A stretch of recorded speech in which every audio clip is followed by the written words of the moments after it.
Before I call the honourable member for Jagga, I remind the House that this is the honourable member's first speech, and I ask the House to extend to her the usual courtesies.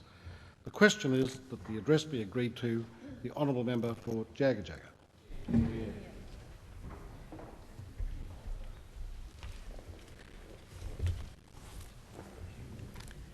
Thank you. Congratulations, first of all, to you, Mr Deputy Speaker, on your election. The people of Jagga have placed a great trust in me, and I am determined to honour that trust. They have set me an enormous challenge, and I am determined to meet that challenge. They have given me a glimpse of their hopes and aspirations, and I am determined to see those hopes and aspirations fulfilled. That's not to say that the people of Jagga want me to take charge of their affairs. On the contrary, they certainly expect me to work hard for them, but they also expect me to work hard with them. Like people everywhere, they want more control over their own lives, not less. They want governments to spend more time empowering individuals and communities to take control of their own destiny. That will only happen if we do two things. First, we need to develop a much more active notion of citizenship. Second, we need to address the underlying issues that affect the level and quality of each person's participation in community life.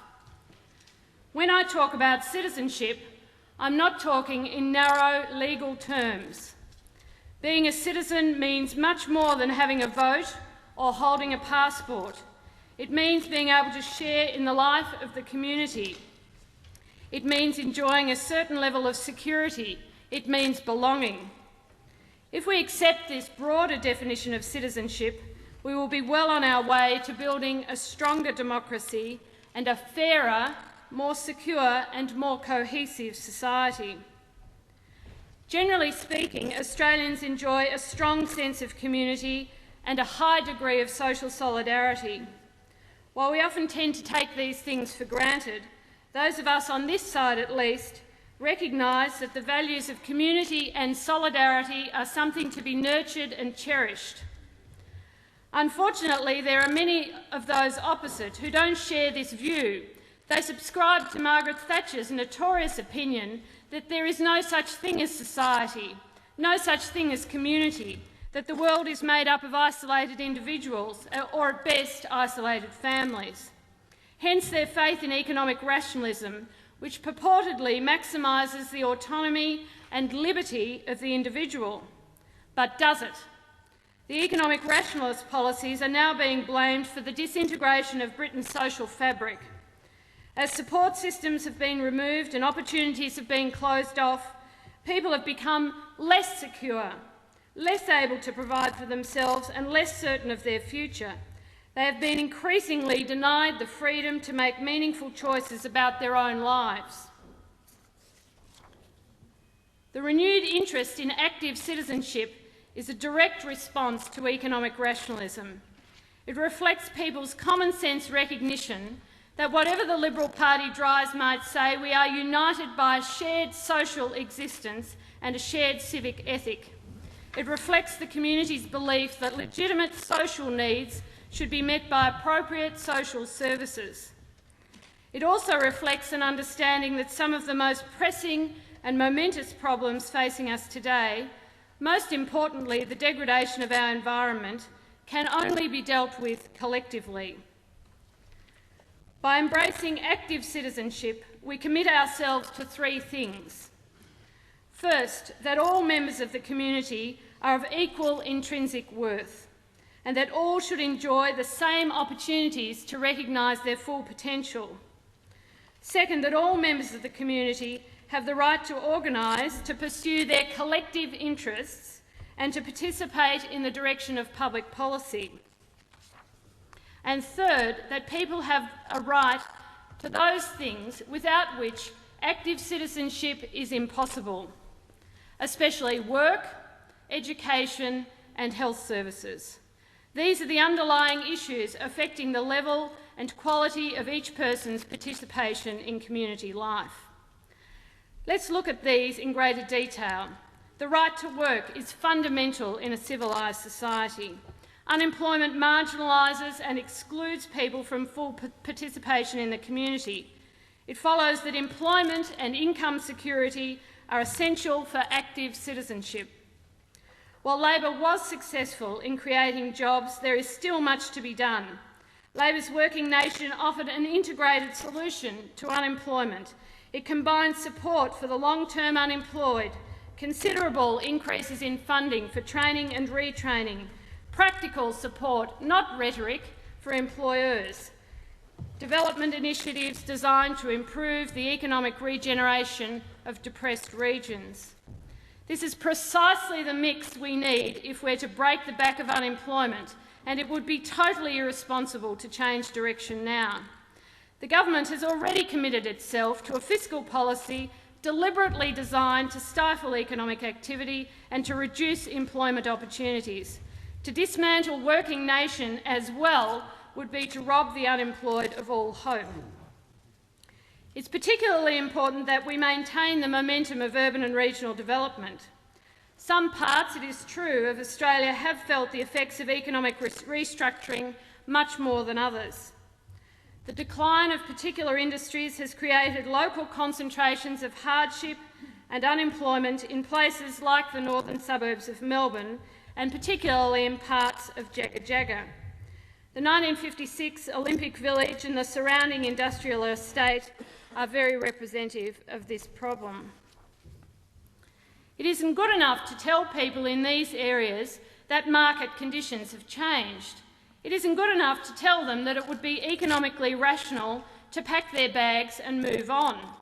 For a start, there are too many people involved, hundreds of thousands in fact. Like most people, they are attached to their homes and to their neighbourhoods. More importantly, these neighbourhoods are generally rich in assets and advantages that can be translated into economic opportunities with a little planning and investment. They should be renewed, not abandoned. We should be encouraging a pattern of growth which is both socially and economically sustainable. Many cities in the world have neglected this. As a result, they now have elite neighbourhoods, physically separated, sometimes literally walled off from the poorer parts of town. Some parts of the city prosper while others decay. This is hardly my idea of efficiency, and it shouldn't surprise anyone to learn that cities in which these extremes exist function poorly. Many are failing entirely. The message is that growth is likelier to occur in places which are cohesive and equitable, places which are pleasant and attractive, not just for the elite, but for everyone. It has to be said that we're still some way from this ideal in Australia. However, it is our good fortune that it is not beyond our reach. Labor's Better Cities program has shown us that we can rejuvenate disadvantaged areas by getting the community, the private sector and all spheres of government involved. Now we learn that the government intends to strike another blow at the unemployed by abolishing this far-sighted program, despite the support it has attracted from state governments of all persuasions. Having a job is essential, but it has to be one that has decent working conditions. Australia has pioneered the notion that wage levels should be set according to people's needs and not just according to what the market would bear. Nearly a century later, working people are once again fighting for a living wage. Often the only hope for the most vulnerable and lowest paid members of the workforce lies in the award system and the Industrial Relations Commission. That's why it's so essential that these institutions should not be gutted or abolished. This is particularly important for women. True, Australia does have a very proud record on women's rights, especially in the industrial arena. Women's earnings relative to men's are higher here than in the USA, Britain, Japan, and only slightly lower than in the Scandinavian countries, which are the world leaders. The Australian industrial relations system has delivered women many other benefits as well, including maternity and family leave, It has delivered them from the worst kinds of discrimination and disadvantage. That's why women have argued so strongly for the retention of the award safety net. I will be a very fierce defender of women's rights and the need for women to collectively organise to improve their wages and conditions. It's very hard to be an active citizen if you're unemployed or disenfranchised, and it's equally hard if you don't have access to a full range of educational opportunities. In fact, educational disadvantage, unemployment and political alienation often go hand in hand. We've seen enormous improvements in education over the last 10 years, with the proportion of students finishing Year 12 growing to 80% and a huge growth in university enrolments and technical training. However, many people now fear that underfunding will lead to a reduction in the quality of our public schools. This is an issue of major concern, not just to individual schools and school communities, but to the nation as a whole.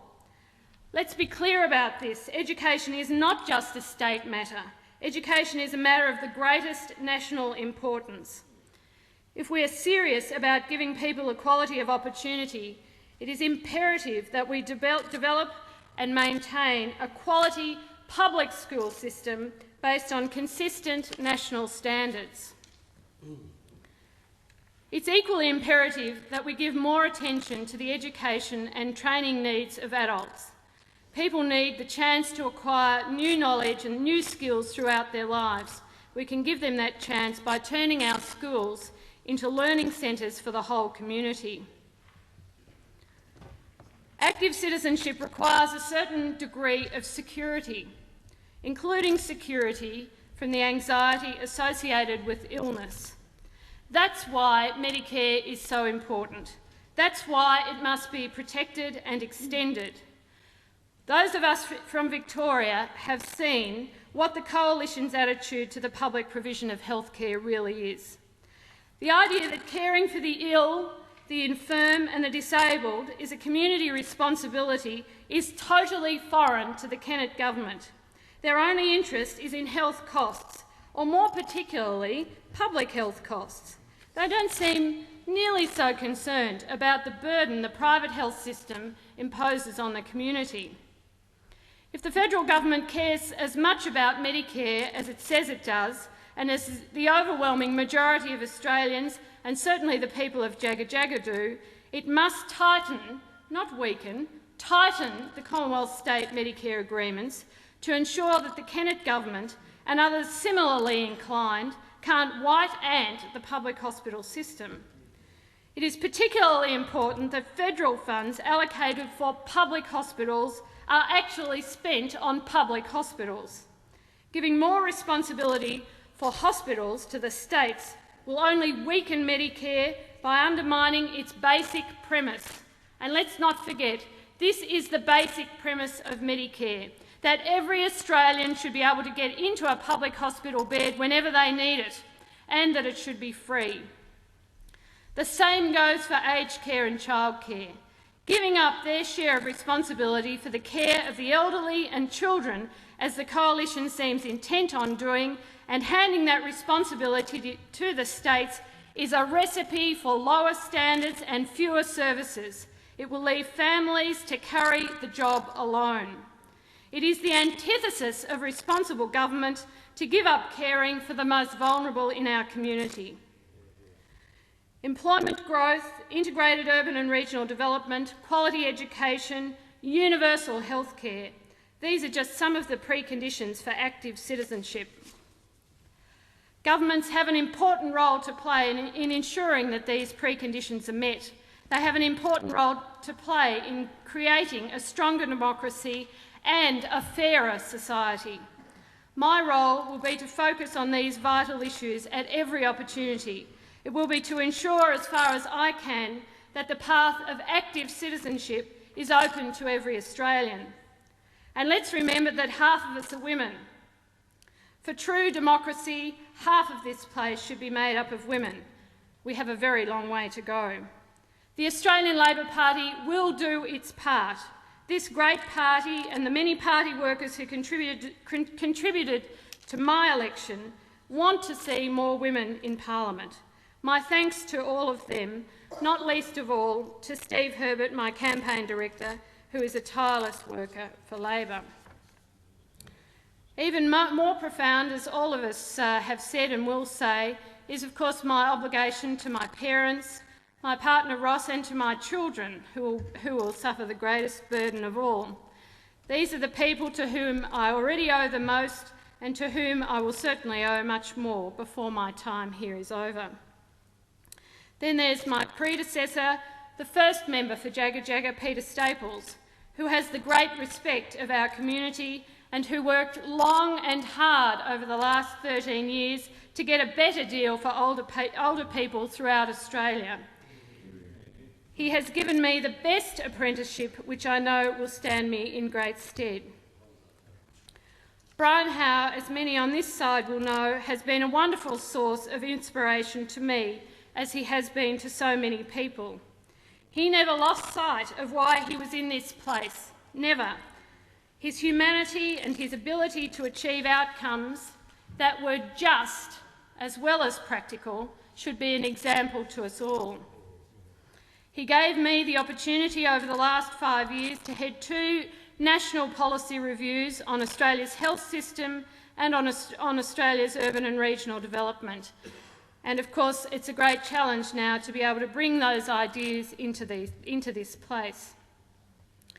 I owe it to all those people and to the Australian Labor Party to fight as hard as I can for the values that we share, values based on a fundamental belief that there is such a thing as society and that our shared life in society imposes certain responsibilities on us. We can neglect those responsibilities and suffer the consequences, or we can fulfil them and make our communities more cohesive, our economy more efficient and our nation stronger. Thank you.